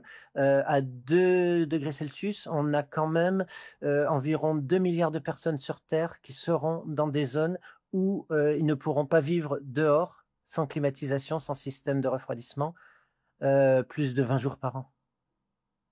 Voilà. À 3, c'est 4 milliards de personnes qui devront être déplacées pour survivre. Donc on commence à entrevoir des mondes qui sont sérieusement, moralement, très très dangereux parce que on ne sait pas trop comment on partage l'espace. Si, comme c'est modélisé de manière très fiable, l'Inde, l'Indonésie, la Chine du Sud et l'Afrique centrale et la moitié nord de l'Amérique latine commencent à avoir des températures qui excèdent les limites de survie du corps humain.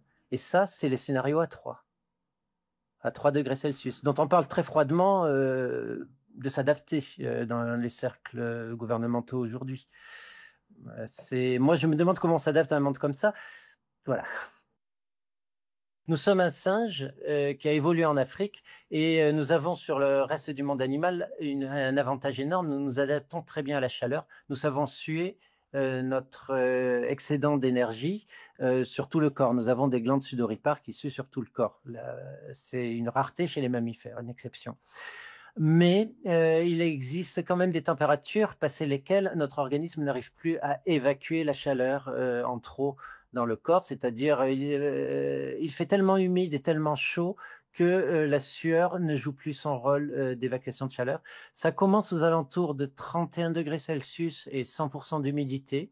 À ce moment-là, si vous êtes obligé de rester allongé, à halter, voilà, et si vous sortez faire un travail de force, eh ben, au bout de 5-6 heures, même si vous êtes en parfaite forme physique, vous aurez des séquelles et vous risquez d'en mourir. Quand je dis des séquelles, c'est des séquelles graves, hein, séquelles neurologiques, séquelles au niveau du rein et du foie, dysfonctionnement des organes internes, etc., problèmes cardiaques.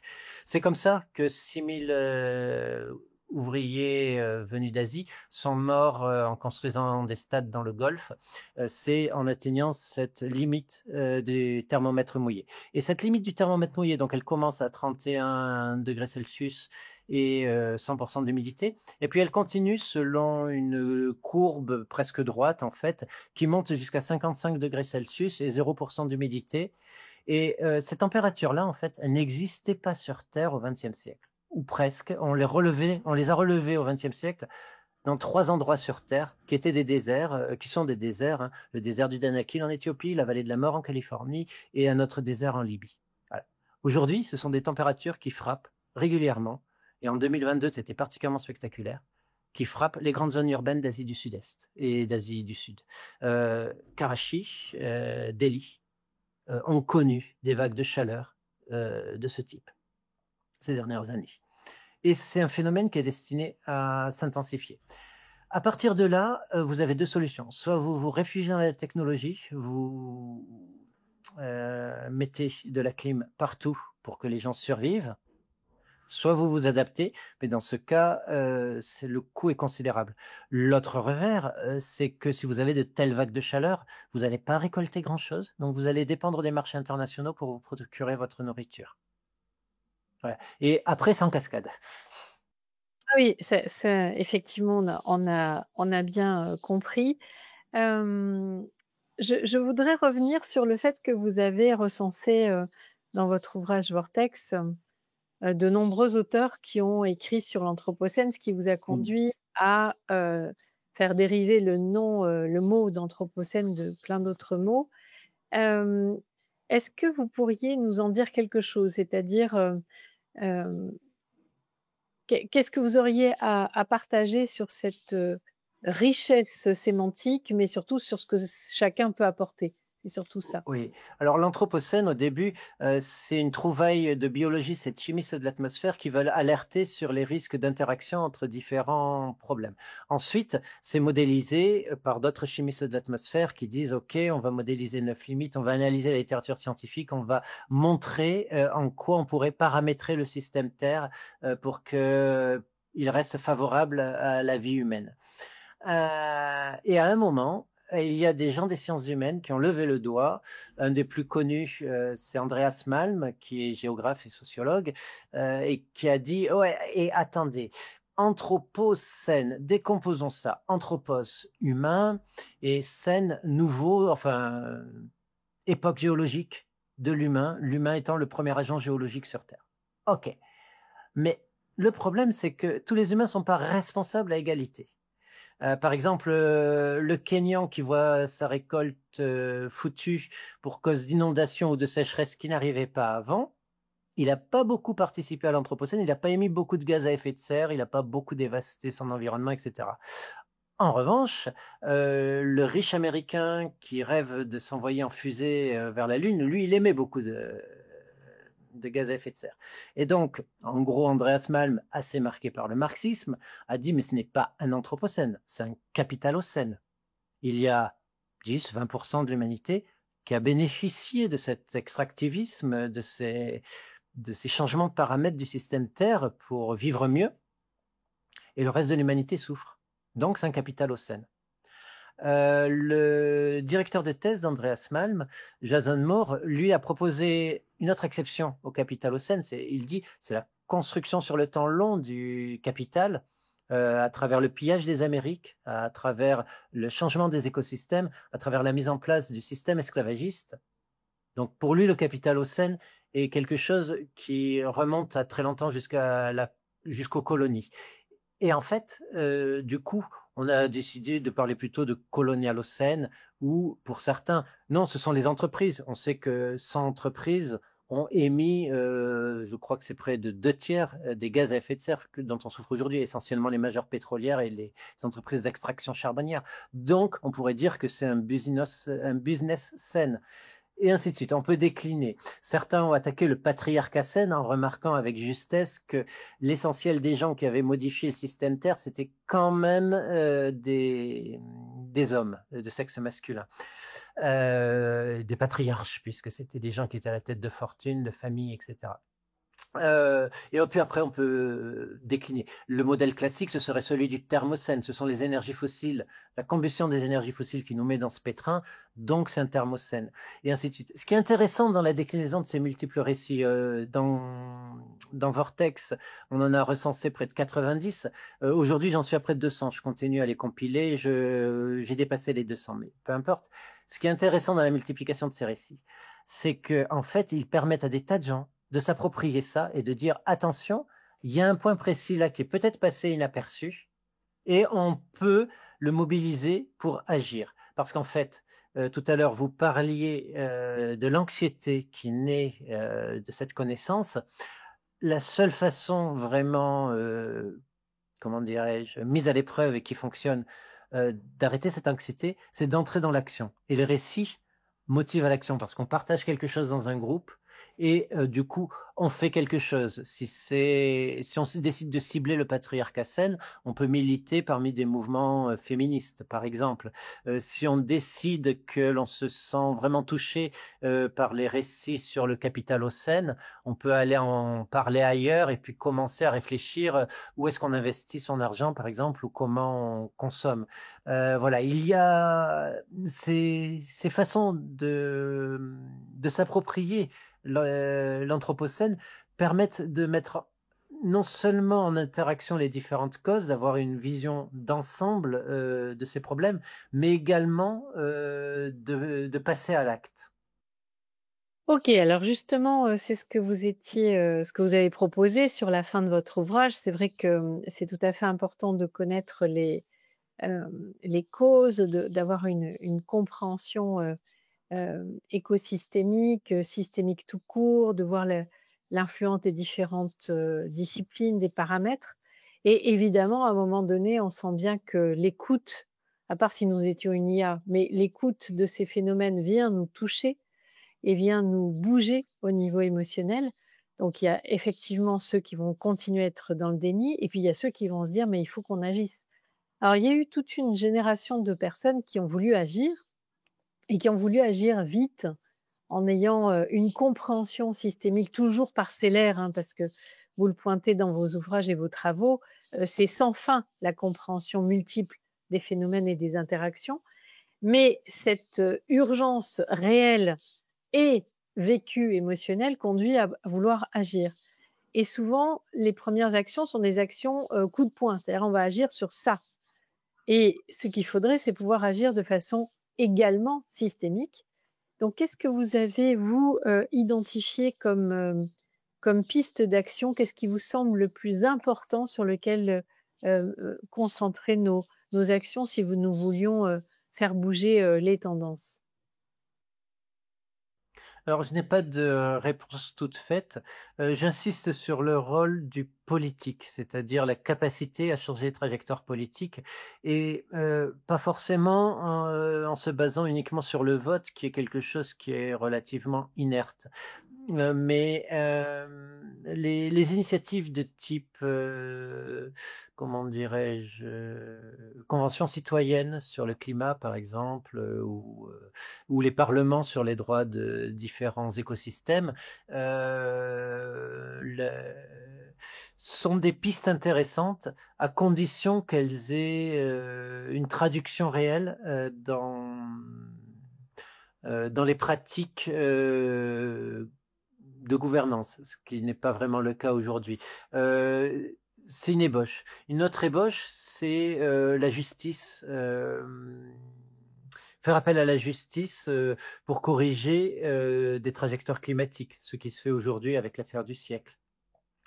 Hem le fait de militer dans des ONG pour faire changer le droit, pour faire, reconnaître des choses qui sont martelées comme évidentes par l'ONU, par exemple, la protection des peuples autochtones et l'inspiration que l'on peut tirer des peuples autochtones, dans leur façon d'interagir avec leur environnement, sans le détruire.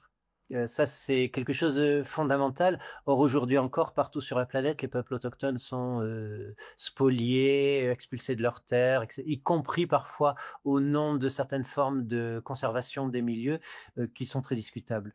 Donc je dirais que la première chose à faire, c'est de s'informer et la deuxième, ce serait de militer et si possible en ciblant les grandes échelles. Après, il y a une autre approche qui est l'approche par les archipels, c'est-à-dire vraiment faire quelque chose et puis essayer de nouer des liens avec d'autres milieux, ça se fait très bien, ça fonctionne. Avec un bémol, c'est qu'on se rend bien compte aujourd'hui qu'on a un backlash écologique, hein, un grand nombre de milieux conservateurs, désinhibés par le modèle de Trump qui fait n'importe quoi, mais qu'il assume en pleine mauvaise foi. Vont couper par exemple des subventions à des associations de protection de l'environnement, sous des motifs complètement, fallacieux, voilà. Heu, c'est une lutte, c'est-à-dire que moi je suis profondément convaincu que plus les gens ressentiront, ce qui se passe dans leur chair, plus ils s'inquiéteront pour, leurs, descendants, plus, il y aura une volonté d'agir. J'espère seulement que ce sera suffisamment rapide. En mon fort intérieur, j'ai fini aussi par penser qu'il faudrait des chocs assez violents pour qu'on change de trajectoire, mais il y a des choses qui semblent, aller de soi et qui doivent être complètement, désinvesties. C'est-à-dire que, par exemple, le libre-échange dérégulé, ne crée pas d'emplois, ça c'est complètement faux. Il n'est pas favorable à l'intérêt commun, etc. Donc il doit être régulé, c'est-à-dire le commerce doit être régulé, les activités économiques des firmes doivent être régulées. Ce cadre-là, il doit être posé à l'échelle planétaire, les États doivent s'entendre pour contrôler les firmes, etc. Mais de ces récits-là, de ces évidences-là, Je pense qu'il faut qu'il y ait des gens qui les répètent, qui les martèlent jusqu'à ce que ça devienne une évidence. Je pense aussi qu'il faut, rentrer dans les écoles, expliquer ça aux enfants quand ils sont en âge de l'entendre, qu'un modèle souhaitable, c'est pas celui de l'influenceur, qui fait un saut à Dubaï pour le week-end, pour, vanter les mérites d'une brosse à dents électrique. C'est, vraiment, il y a d'autres façons d'être heureux et d'être plus en accord avec soi-même. Alors, 2 grandes pistes. C'est vrai que l'effet Trump-Musk est excessivement dévastateur et a des effets très concrets. C'est pas juste un effet sur le moral où les acteurs, de l'ESS, enfin tous ceux qui étaient, investis, enfin qui sont investis dans, pousser un autre type de monde, ont pu se sentir absolument, dévastés. Parce que déjà qu'en temps, on va dire normal, c'est-à-dire le temps d'avant Trump 2, c'était déjà difficile, mais alors là, ça pourrait être vécu comme étant, encore plus difficile. Donc il y a le premier moment de saisissement qui a eu lieu, entre janvier, et mars, et là, on dirait qu'il y a un effet, différent, c'est-à-dire précisément les acteurs qui disent: «Comment est-ce qu'on se recompose? Comment est-ce qu'on fait autrement pour arriver à agir?» puisque pour certains, l'évidence, des transformations, sur la planète n'est pas, voilà, une vue de l'esprit. Ils en sont suffisamment convaincus pour avoir envie d'agir. Donc il y a une recomposition, une remobilisation qui est finalement, un peu inattendue et un peu souhaitée, qui a l'air d'advenir de l'effet Trump 2. Ça m'amène à quelque chose qui est, c'est une évidence qu'il faudrait une gouvernance mondiale pour gérer, nos problématiques, pas que climatiques, mais enfin, on va dire les conséquences de l'anthropocène, et là, pour le moment, c'est compliqué puisque, notamment les États-Unis, un, se désengagent, 2, détruisent les informations scientifiques, et 3, coupent les ressources pour un bon nombre d'acteurs. Hem et ce que vous avez dit de la Chine tout à l'heure, fait qu'on va dire qu'on a beaucoup de défauts en Europe, mais on était un peu aussi le berceau de ceux qui voulaient, agir différemment pour la planète. Et si nous sommes d'émergence, qui est un fait, comme pays européens, et que nous sommes annexables par les USA et la Chine, d'une certaine manière, hein, je reformule autrement ce que vous avez dit, quelle serait nos voies de sortie? Alors, je ne suis pas en train de vous poser une question pour vous mettre en difficulté, en impuissance, en supposant que comme vous seriez, celui qui a la réponse, pas du tout.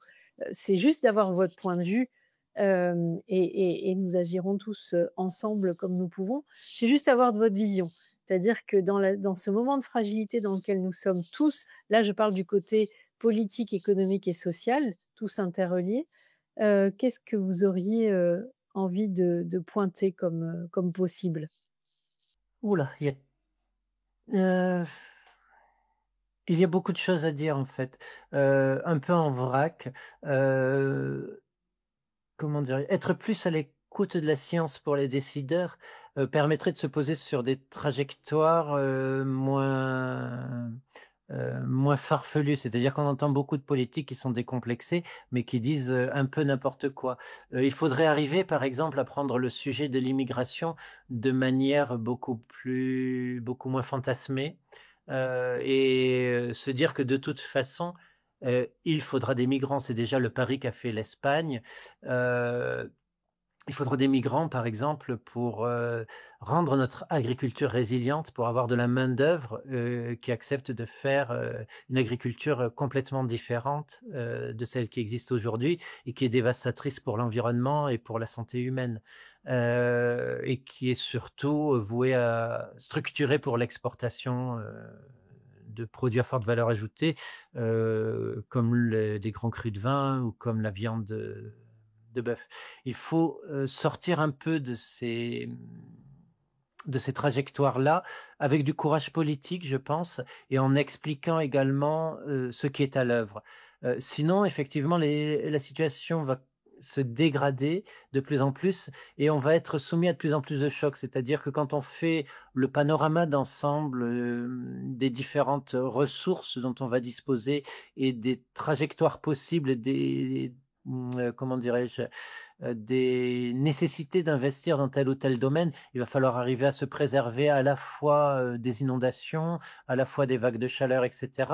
Et on voit très bien comment se dessinent des trajectoires durables. On a des tas de travaux de prospectivistes, hein, je pense à l'ADEME, je pense à d'autres organismes, qui nous montrent clairement qu'il faudrait gérer très différemment nos écosystèmes, arrêter de considérer nos forêts comme de la ressource en biomasse et essayer de faire en sorte d'avoir des forêts biodiverses, les plus vieilles, les plus stables possibles, pour réguler les inondations, pour avoir des endroits où se réfugier en cas de canicule, pour avoir... voilà, il faudrait gérer complètement différemment nos milieux pour pouvoir déjà dans un premier temps parer les pires effets du changement climatique et des interactions en cascade avec les autres dimensions, notamment le cycle de l'eau, le cycle de l'azote, etc. On peut réduire assez fortement notre impact sur les sociétés, sur les dimensions sanitaires, sur les inégalités. Avec des politiques volontaristes, on a tous les éléments qu'il faut pour ça. On peut arriver à des autonomies alimentaires sans aucun souci. En France, on a cette chance-là. D'autres pays ne l'ont pas. Ce qui veut dire aussi qu'on doit repenser les solidarités internationales simultanément. C'est un peu un puzzle à réassembler. Je pense qu'il faut pour cela de l'intelligence collective. J'insiste vraiment sur le besoin qu'on se mette tous autour de la table et qu'on y réfléchisse chacun à son échelle. Je garde vraiment espoir dans l'exemple qui nous a été apporté par la Convention citoyenne sur le climat. Vous prenez 149 personnes de tous les milieux, vous les mélangez, pendant 6 mois ou 1 an, vous les formez en faisant passer les experts qui leur expliquent ce qui se passe, qui leur expliquent, etc. Et bilan, vous avez 0 climato-sceptique dedans, mais vous avez des gens qui font des propositions tout à fait intelligentes. Et le politique a tellement peur des conséquences que même si Emmanuel Macron s'était engagé à les reprendre sans filtre, en pratique, il y aura une vingtaine d'éléments qui seront avancés et puis une centaine d'autres mis de côté ou désarticulés. Mais ce qui est intéressant, malgré tout, c'est que correctement informée, la décision collective, l'intelligence collective, elle aboutit au même constat que le constat scientifique. Voilà. Et que on a produit une science extraordinaire, même si aujourd'hui elle commence à être sous-financée, effectivement, avec des gens comme Trump et consorts. On a produit une science qui a les solutions, ou en tout cas qui ébauche des voies vers lesquelles on serait moins en tension sur notre avenir. Et les politiques ne veulent pas en entendre parler parce qu'ils sont dans leur vieille lune, parce que quelque part, c'est devenu un marché de la peur de l'immigration, la peur de la désindustrialisation, alors qu'on est déjà désindustrialisé et que l'on fait n'importe quoi aujourd'hui en termes politiques pour réindustrialiser. Voilà.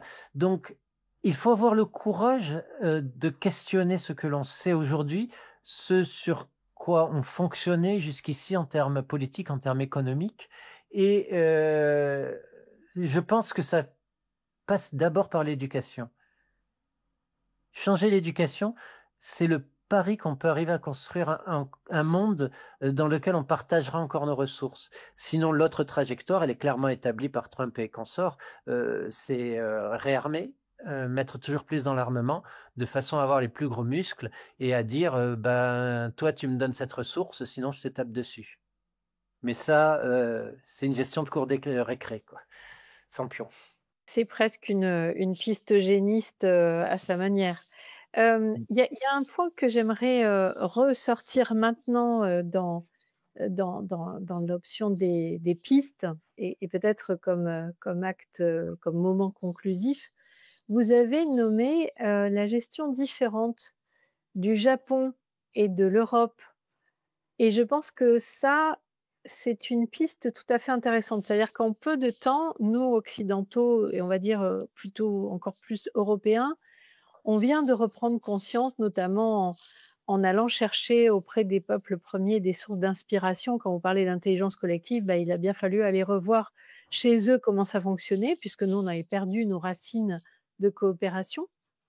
Eh bien, la grosse différence que j'ai entendue en vous écoutant, c'était que le Japon de cette époque-là est alors shintoïste, bouddhiste, animiste, peu importe le nom qu'on va mettre, mais en tout cas, ils montrent dans leur comportement l'interdépendance totale dans leur cadre de référence, c'est-à-dire qu'ils sont liés aux autres espèces et ils vont utiliser autre chose, un autre champ qu'on a balayé chez nous, qui est un champ de la spiritualité pour communiquer avec les autres espèces et faire différemment. Et on voit revenir cette compréhension de l'interdépendance de l'être humain avec les autres espèces. Et ça pourrait ne pas uniquement nous toucher au cœur émotionnellement, ce qui est un bon levier, mais aussi façonner autrement notre mode de pensée, donc un autre paradigme de pensée, pour avoir un autre paradigme d'action. Qu'en pensez-vous? Ah, je suis totalement d'accord. On pourrait conclure sur un survol très rapide de l'histoire du Japon pour montrer en quoi on peut s'en inspirer. Pour mémoire, donc jusqu'au XVe siècle, jusqu'au XVIe siècle, le Japon est en guerre civile. Et puis à un moment, au milieu du XVIe siècle, des Portugais débarquent, 3 Portugais depuis des navires chinois d'ailleurs. Ils n'ont pas atteint le Japon par leurs propres moyens, avec des mousquets. Les Japonais avaient les meilleurs forgerons du monde à l'époque et ça leur prend quelques mois pour copier les mousquets et les seigneurs qui s'en emparent parviennent à unifier le Japon. Et puis, il y a une série de coups d'État pour faire court, mais le deuxième unificateur du Japon, Hideyoshi, décide d'envahir la Chine. Il aurait pu y arriver sans la résistance désespérée des Coréens. Il avait la meilleure armée du monde à l'époque. La plupart des innovations techniques qu'on attribue aux Européens au XVIIe siècle ont été faites sur les armes à feu, ont été faites par les Japonais au XVIe. Le tir roulant, on mettait beaucoup de temps à charger, donc on mettait les tireurs sur 3 rangs. Le canon en rayure pour dissiper la chaleur du canon, qu'il refroidisse plus vite et qu'on puisse le recharger plus vite. Voilà. Et puis, à la fin de ça, Hideyoshi envoie un groupe de gens, un groupe d'ambassadeurs qui font le tour du monde. Ils reviennent et le Japon a changé d'allégeance puisque Hideyoshi a succédé la dynastie suivante, Tokugawa,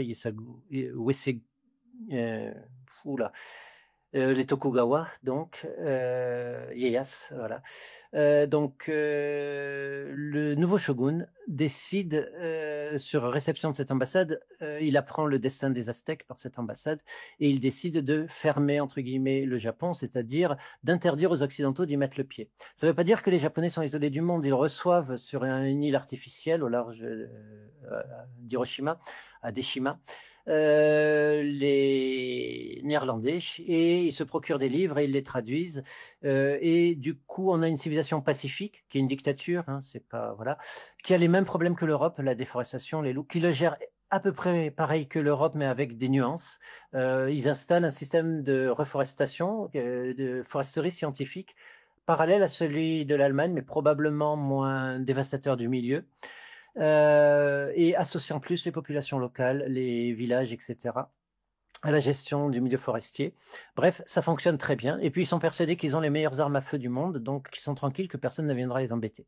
Et puis, en 1853, les États-Unis, mais ça aurait pu être une autre puissance, hein, quelques années avant, on avait fait la première guerre de l'opium à la Chine, enfin, les Britanniques ont fait la première guerre de l'opium à la Chine.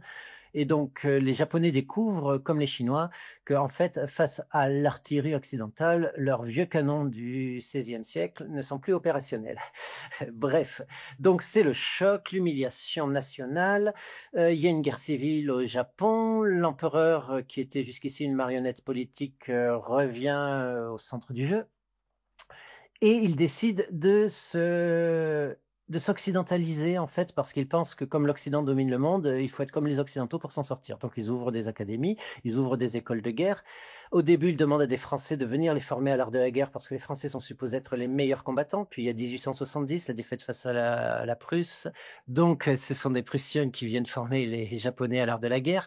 Peu importe. Au final, en 1895, les Japonais affrontent les Chinois. Tout le monde est persuadé que les Chinois vont les balayer, les Japonais balayent les Chinois. En 1905, première guerre rangée entre un État européen blanc, la Russie, et une puissance non européenne. Et à la surprise générale, les Japonais écrasent les Russes.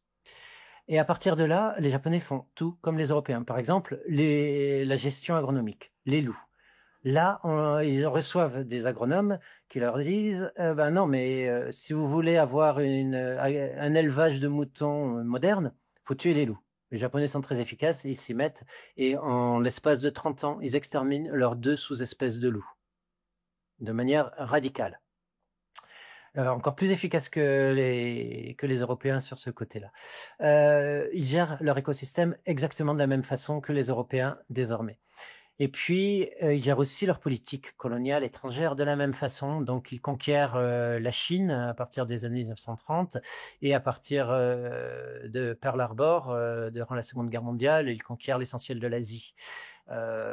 Ayant un discours d'émancipation des peuples d'Asie, mais avec en fait un système de servage absolument effroyable. L'occupation japonaise de la Chine n'a rien à envier à l'occupation nazie de la Pologne. 20 millions de civils chinois sont tués, il y a des camps de concentration, il y a l'équivalent du docteur Mengele, il y a les femmes de réconfort, j'en passe et des meilleurs. C'est une occupation terrifiante avec la même, comment dirais-je, la même désinhibition que les pires régimes européens de l'époque. Mais à l'issue de la Seconde Guerre mondiale, le Japon entre dans une nouvelle trajectoire. En gros, il devient pacifiste.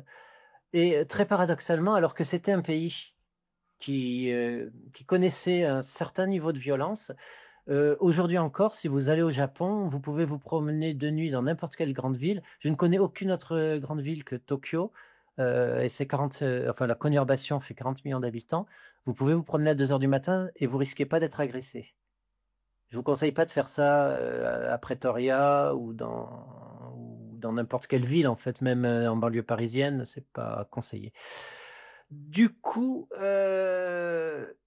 pour moi, ça me remplit d'espoir. C'est-à-dire qu'une société peut changer, on en revient au choc des civilisations, une société peut changer de nature assez radicalement du jour au lendemain si les gens ont passé un choc collectif et décident de reconsidérer le pacte social. C'est vraiment ce que nous montre l'histoire du Japon à plusieurs reprises. Ils ont changé leur société de manière très forte. Alors, bien sûr, c'était un archipel. Bien sûr, il y avait une certaine homogénéité qui a été aussi imposée par un État-nation, hein, de la langue, de la culture. Il y avait une beaucoup plus grande variété en fait au XVIe siècle des dialectes, des façons d'être, etc. au Japon que ce qu'il y a aujourd'hui. Mais dans l'ensemble, ça nous montre qu'on peut faire mieux avec ce qu'on a et quelle que soit la situation. Voilà. Et c'est ça aussi que montre l'histoire globale, c'est que l'histoire en permanence est un carrefour. On ne sait pas où on va. On sait que ça va dépendre de choix collectifs, de choix politiques, d'une tension, d'une négociation entre ces choix-là, entre ceux des élites, entre ceux des masses, et que du coup, l'histoire, c'est un peu comme une boule qui tourne sur elle-même. On ne sait pas trop quelle trajectoire, quelle force va l'emporter et sur quelle trajectoire on va basculer. Mais pour ma part, je ne pense pas... le défaut peut-être de l'anthropocène, c'est de penser en termes de système et de se dire on est en train d'injecter énormément de gaz à effet de serre dans l'atmosphère, donc on va continuer à se réchauffer. Et donc à telle tension, telle forme de vivant va disparaître. Or c'est faux.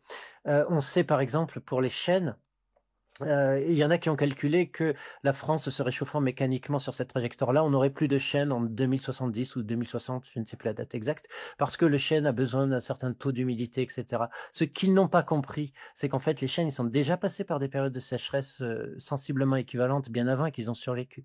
Pourquoi? Parce que d'abord, un chêne, c'est une communauté dans une forêt. On partage les ressources, on partage l'eau, on partage les ressources d'éléments que l'on va chercher profond dans le sol grâce à des communautés mycorhiziennes.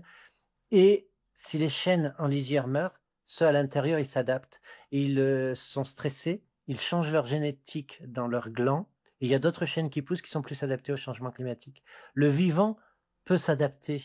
Il n'est pas, comment dirais-je, paramétré sur un PowerPoint. En revanche, les sociétés humaines, elles mettent quand même plus de difficultés, semble-t-il, à changer leur logiciel et elles à s'adapter. Mais l'adaptation est possible. Voilà, c'est vraiment ce que je voudrais retenir, tant du côté des écosystèmes que du côté des sociétés. Je vous remercie pour cette note d'espoir en effet, parce que c'est très important de voir que ce que vous avez pointé, c'est qu'un choc peut secouer suffisamment les acteurs d'un lieu, d'un territoire, d'un pays pour changer. On a la capacité de revisiter profondément notre fonctionnement, notre paradigme, nos récits, et comme vous le disiez, d'engager un nouveau contrat social. Donc c'est vraiment une très belle piste d'espoir, premièrement, et deuxièmement, une belle piste d'espoir politique également, puisque voilà, il y a des élections des maires qui vont avoir lieu, et on voit bien que c'est dans les territoires que les choses les plus spectaculaires sont envisagées et mises en place. Donc, je vous laisse peut-être une phrase de la fin pour conclure complètement. Est-ce que vous auriez envie de dire quelque chose, une petite phrase pour terminer? Que c'est dans le collectif, en fait, que l'humain, est vraiment lui-même. C'est-à-dire qu'il faut renoncer à l'idée, de l'individu tout-puissant, autonome et cetera. C'est vraiment dans le collectif que l'on trouvera la force de passer les épreuves. Eh bien, je vous remercie pour cet entretien riche, et je laisse nos auditeurs se précipiter sur vos ouvrages passionnants. Merci Christine.